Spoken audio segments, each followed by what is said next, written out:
There's this question. It's whispered in the most ancient texts of India, the Vedas. And it's not some kind of riddle or a metaphor. It's a real, almost heartbreaking question that's been passed down for thousands of years. The question is simple. Where did they go? Because, see, the Vedas don't talk about myth. They talk about memory. A memory of a time when the gods literally walked among us, when the line between heaven and earth was, well, it was an open door. And then, slowly, they left. And that's what this is all about. We're going to explore why. So, to understand why they left, we first have to get a feel for what it was like when they were here. The ancient seers had a name for this time: Satya Yuga, the Age of Truth. Try to imagine a world that wasn't broken yet. A world so whole that divinity wasn't something you prayed to, it was someone you talked with. The Vedas describe gods who were as real and as present as your own family, beings whose footsteps you might hear on the path behind your house. Now, this world was governed by a concept called Rita. And Rita wasn't a set of rules you had to follow like a law. It was more like the natural current of reality itself. In the Satya Yuga, humanity just went with it, effortlessly, like a bird riding the wind. There was just no friction. And here's the first thing that might really surprise you. In this age of absolute divine presence, there were no temples. Not a single one. Just let that sink in for a second. No buildings to house the gods, no statues carved in their image. So why? Because a temple, as the Vedas seem to suggest, isn't actually a sign of connection. It's a record of distance.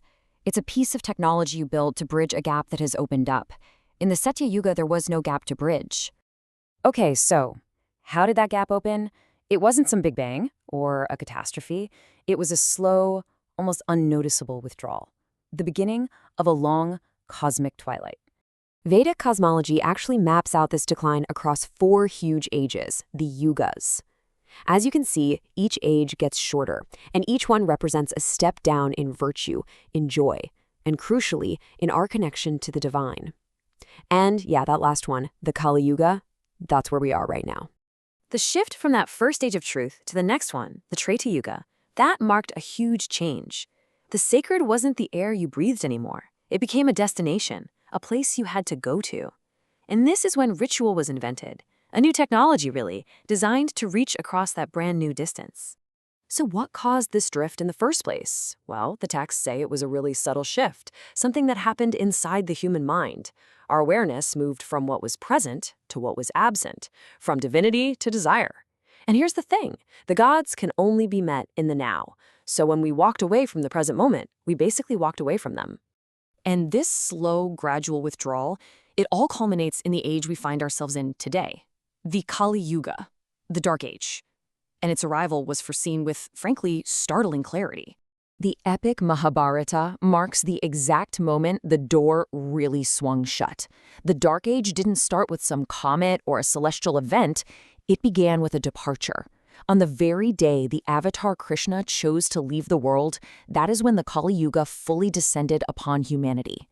And the prophecies that the ancient seers wrote down for this age, they sound eerily familiar, don't they? They saw a time when your wealth would define your worth, when spirituality would become all about outward performance, not interchange, and when our relationship with the earth would become one of just taking. But of all the prophecies, this one was the most devastating, that in the Kali Yuga, we would suffer from a kind of collective amnesia. We would completely forget our own divine nature. We'd start believing that we're nothing more than our bodies, our thoughts, our jobs, our fleeting little histories. But hold on, the story doesn't just end in darkness and forgetting. Because even as this great withdrawal was happening, some beings made a choice. They chose to stay. They became the guardians of memory in an age of amnesia. These are the Chiranjeevis, the long-lived ones, beings who chose to stick around. You have Hanuman, who stays as a living example of pure devotion. Ashvatthama, who was cursed to wander as a constant reminder of consequences.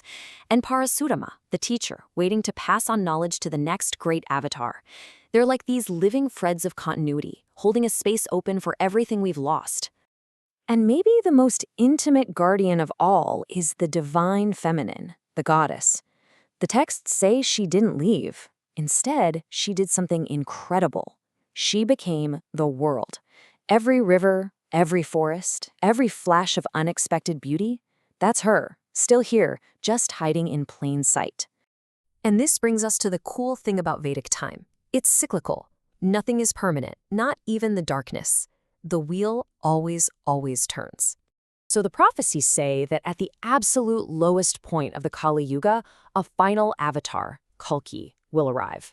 But he doesn't come to force change through war or destruction.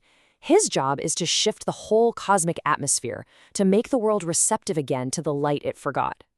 Which brings us all the way back to our first question, but now we can see it in a whole new light. So, will the gods finally return to the world? And here it is. This is the ultimate reveal of this ancient story. The gods never actually left. They are right where they have always been. What changed wasn't their cosmic address, it was our ability to perceive them. It's like the signal is still broadcasting, but our receiver just lost its sensitivity. So where did they go? They went deeper. Their withdrawal from the sky was actually a descent right into the fabric of our world. They went into the very things we call mundane, the water, the earth, the silence between our thoughts. They went here. And that leaves us with the final and maybe the most important question of all. A question that takes this huge cosmic timeline and brings it right down to this very moment. If the divine never left, but simply changed its form and moved closer, actually becoming the world itself, where do we look for them now?